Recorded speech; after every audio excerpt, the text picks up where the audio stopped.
ನನ್ನ ಜೀವವಾಗಿತ್ತು,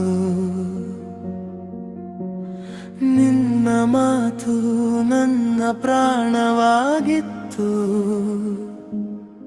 ಇಂದು ಮೌನವೇ ಸಂಗಾತಿಯಾಗಿ,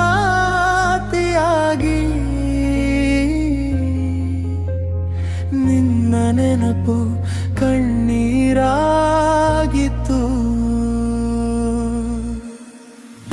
ನಿನ್ನಿಲ್ಲದ ನಾನು ನೆರಳಿನಂತೆ ನಡೆದೆ,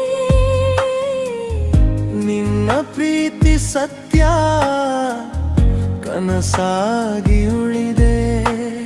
ಹೃದಯ ಒಡೆದ ಶಬ್ದ ಯಾರಿಗೂ ಕೇಳಲಿಲ್ಲ, ನಿನ್ನ ಹೆಸರು ತುಟಿಯಲ್ಲಿ ನೋವು ಮಾತ್ರ ಮರೆವಿಲ್ಲ.